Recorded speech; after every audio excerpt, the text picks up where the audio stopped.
So the tarot is divided into two sections, the Major Arcana and the Minor Arcana. Now, the Major Arcana is a group of 22 cards that describes the Fool's journey from the very beginning until he becomes enlightened. So it deals with major life-changing situations and issues.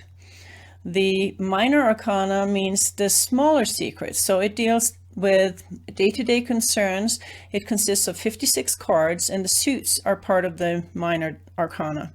Also, the court cards are part of the Minor Arcana. So let's look at some of the court cards so we can figure out who the people in the tarot are.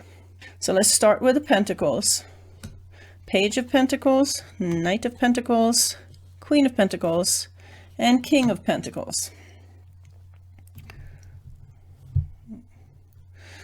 So the Pentacles, as you can remember, had to do with money issues, security, getting their needs met, and traditionally the Pentacles were the lower class. So that explains why they're so obsessed about money and security and lack consciousness, because the lower class doesn't always have their needs met.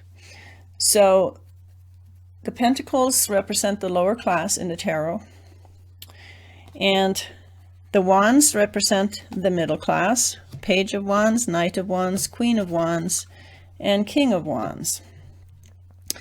Now the Wands are more interested in expansion. They're not so obsessed about security issues. They want passion, they want excitement, they want forward movement and expansion.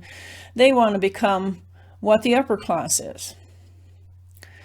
So here we have the upper class, the Page of Swords, Knight of Swords, Queen of Swords, and King of Swords. So the swords were the upper class, and the upper class already have their needs met, so they don't have the same concerns as the Wands and the Pentacles.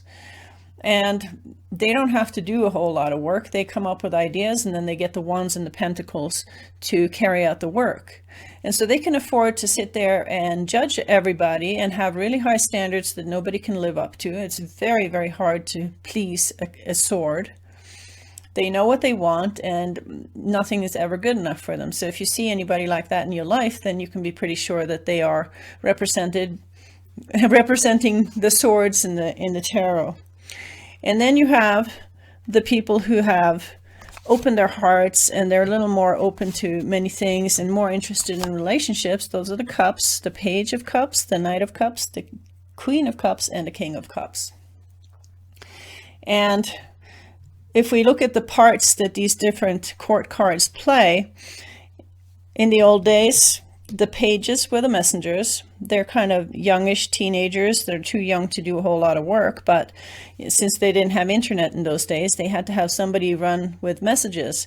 So the pages, when you see them in a reading, has to do with a message about something that the card relates to. In this case, the Page of Cups, he brings you a message about love. And the Knights were a little bit older than the pages, and they had lots of energy, and they were very enthusiastic and had a tendency to just jump into things, not quite as responsible as the kings. So when that shows up in a reading, you have to ask yourself, how is this energy working for me right now? And the queens were the creators and the nurturers, and they were holding the family together and making everybody feel good and taking care of everybody. So when that shows up in a reading, you have to either you are the queen, or you may have to become more like the queen. And the kings were the rulers and the controllers. They were just guiding people and telling people what to do and coming up with ideas and leading more than working. So those are the people in the tarot. And next we're going to look at the Major Arcana and the Fool's Journey.